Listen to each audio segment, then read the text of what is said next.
yooyu bokk na ci rapport IGF bi ñu fësaloon mois de septembre par le premier ministre et son gouvernement après rapport Cour des comptes du ñu jàpp yi tamit ñoom ci seen droit la ñu nekk pour mën a setal seen der quand même wala c'est stratégique pour yow. bon soxna si damay dikkaat rek ci di xamle ni gis nga réew mi ñàkk sérieux gi fi ne dafa ëpp te dafa yaatu. d'accord. ndax nit ñi yàkkamti nañ yàkkamti goo xamante ni ngir jafeñ-jafeñ yi ne ci réew mi boo toppee ñii ci dëkk bi principalement APR ak opposition bi am tey ça tu vas perdre trop de temps alors que yow tu as des comptes à rendre dans 5 ans. Dans 2 ans. Dans 2 ans. Ouais. Man je pense que sama gars yi moom waa République des valeurs fu mu ne nii taxawaayu. serviteurs. les serviteurs am sorry. les serviteurs fu mu ne nii taxawaayu ay juges la ñuy taxawee. c'est-à-dire que ñoom fu mu nekk nii xam naa ne bu doon làmb dama naan. dañoo yor sifflet yi arbitre. position boobu nag man xamuma ko woon ci politique c'est-à-dire que soit tu es avec le parti au pouvoir soit tu es une opposition du pouvoir mënuñoo nekk nag au côté du pouvoir parce que bu ñu taxawee tey di discréditer FMI loolu c'est réellement un problème parce que nag wax dëgg FMI néew na ma dégg bu fekkee mas na maa daal sax man nit ku toog ci plateau di diingat seen liggéey parce que condition yi nit di weddee liggéeyu nit dafay fekk vraiment que tu aies toutes les informations yu rattachées à ça pour que nga mën ci joxe une opinion aussi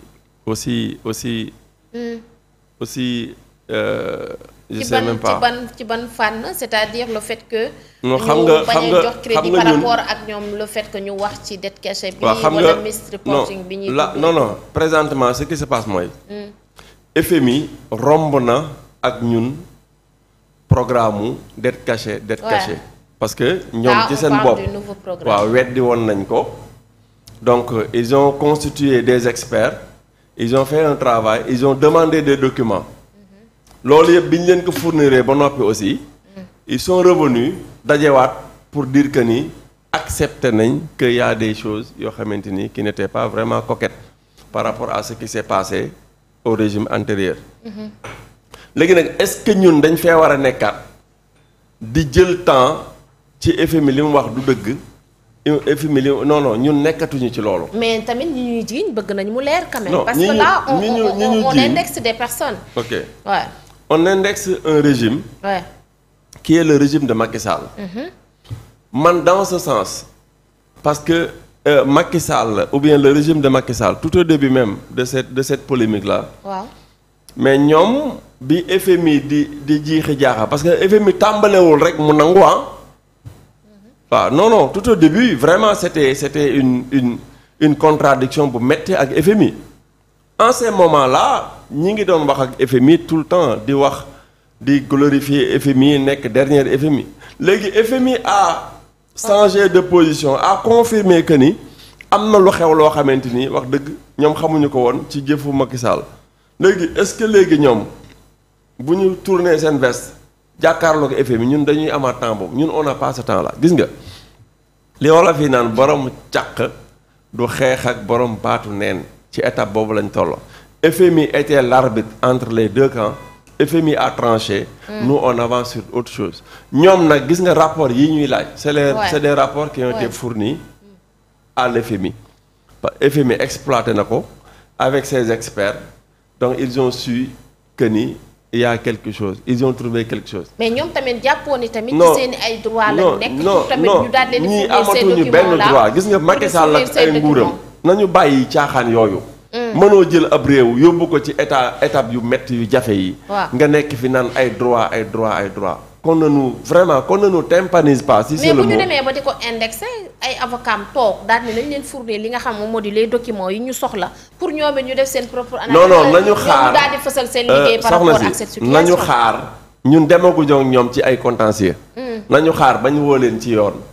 mais bu ñu xaaree mbaa dinañ pare. non mais non tey ñoom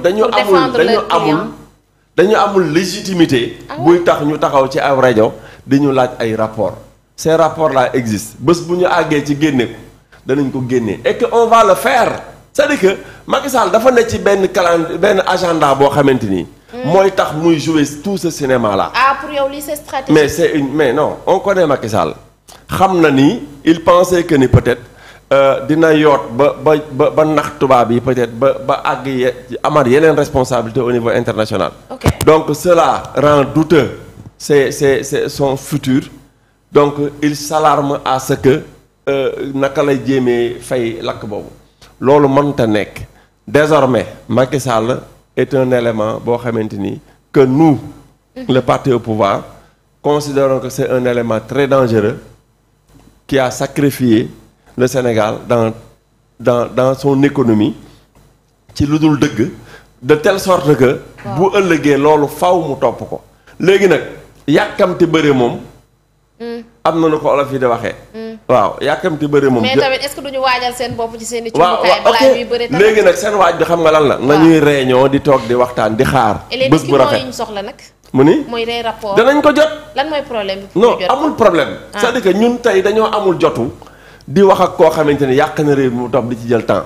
d'accord on va les traduire en justice. ils viendront bu ñu ñëwee ils auront tous les documents devant et ils vont se défendre donc loolu rek la. d'accord mais ba léegi ñoom dañuy taxaw ci dette bii nii amul dette cachée bii amul loolu moo waral tey jii ñu soxla yooyu le document pour ñoom def seen propre kii. soxna si. waaw xam nga lan la. fu mu ne nii Sénégal waa kër Macky Sall ak Macky Sall def ak dindi nekkatul ci seen loxo. ok donc on n'a pas de temps à perdre ak ñoom xam nga fu mu ne nii lan la ñu am. ñu woo leen ci yoon ñu dem lay. ñu woo leen ci yoon seeni avocat door a taxaw naan.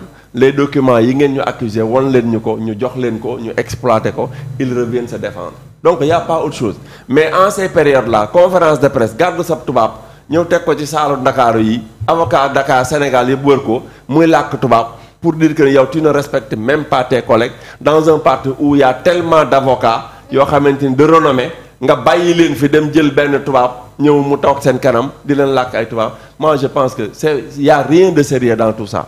et que dinañ ci xam dara les Sénégalais sauront et que aussi ñi ngi bàyyi xel naan. waaw non on va réussir ce mandat là c'est-à-dire que utuñu ay lay pour la fin du mandat pour di ko coller kenn loolu vraiment c'est de mauvaise foi bu ko nit waree mën a xalaat. ce pays là va changer et positivement. loolu moom on va le constater à partir de malgré nag toutes les difficultés yi nga xamante ni bàyyil nañ ñu ko fi ça loolu sénégalais bu ko nanguwul te xamoo ko mooy yow finalement est-ce que bëgg nga sa réew. ok donc nañu réfléchir dans ce sens. d'accord alors Abdou Khadre